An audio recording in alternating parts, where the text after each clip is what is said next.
Allahu Ekber.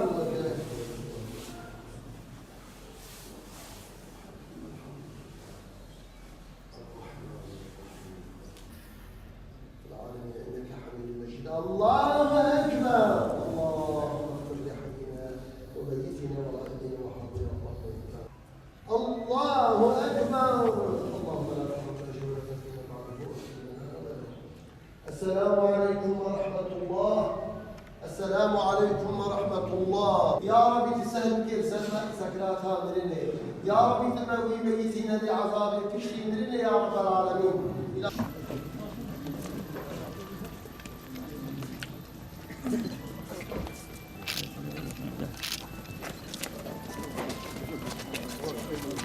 Merdiven var.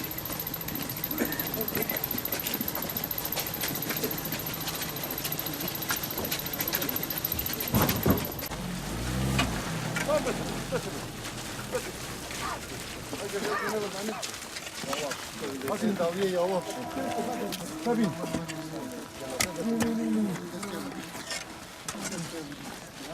Tabii.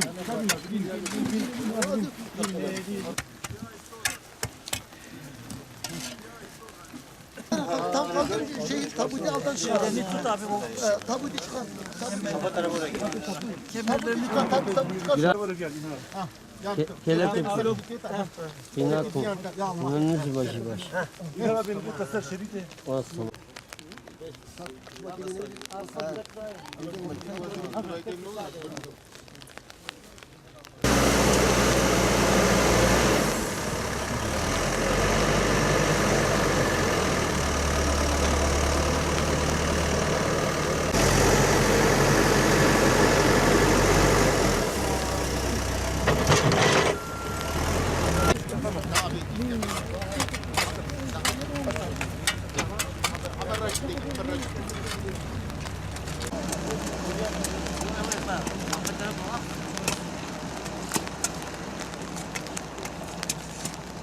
وما زادهم إلا إيمانا وتسليما عليك سلام الله يا عبد الله ابن عبد تعالى بكلام أخوات جنة أخواتك الله تعالى بلطف أخواتك بباسبك بزن يا إبراهيم الحكيم لنا فرض القرآن كعبة شريف اللهم ثبت على الجواب وانت قل الصواب وخلصنا وخلصنا من العذاب يا رب العالمين يا ربي تسؤال قبر سهل بك يا ربي تقبل بخشي جنتي يا ربي توي وما تبقى خلاص كيش عذاب قبر بحرمة نبي محمد يا رب العالمين إلى روح النبي وآله وصحبه إلى روحه الفاتحة.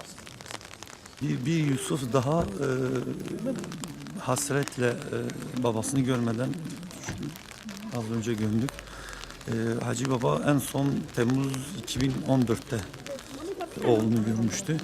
Ona hasret kalarak göçüp gitti bu dünyadan.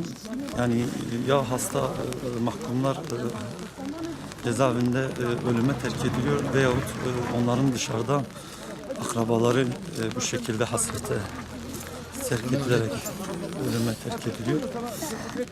Buradan sadece insani olarak gelip kendi babasının mezarına ve taziyesine gelmesini istemiştik. Annesi de aynı şekilde hastadır. Ama yetkililere şu anda başvurmamıza rağmen herhangi bir talebimize olumlu bir yanıt gelmedi. Annem de hastadır gerçi. Annem de zaten şu anda mezara da gelemedi. Görüşe de çok fazla gidemiyor ama özellikle Hacı Baba zaten ameliyattan ötürü gidemiyordu. En son dediğim gibi 2014 Temmuz ayında gidip görüşüne gitmişti. O günden bugüne kadar görüşemedi ve bu şekilde yani ortalama yani 16 yıl içerisinde en fazla 4 veya 5 defa belki görüşüne gitmiştir. Ve bu şekilde hasret içerisinde bu şekilde göçüp gitti. Allah buna sebep olanlara hakkımızı bırakmasın diyoruz. Yani en azından dediğimiz gibi bu 15 Temmuz sürecinden sonra zaten bir şeylerin net olarak ortaya çıktıktan sonra, kumpas olduktan sonra bu İslami hassasiyetlerinden ötürü cezaevinde olan Müslümanların bırakılmasını istiyoruz ya da yeniden yargılanmasını istiyoruz. Bu suçsuz oldukları artık aşikardır. En azından geriye kalan bir annemiz var. Annemizin de en azından bu dünyadayken dünya gözüyle çocuğunu görmesini istiyoruz.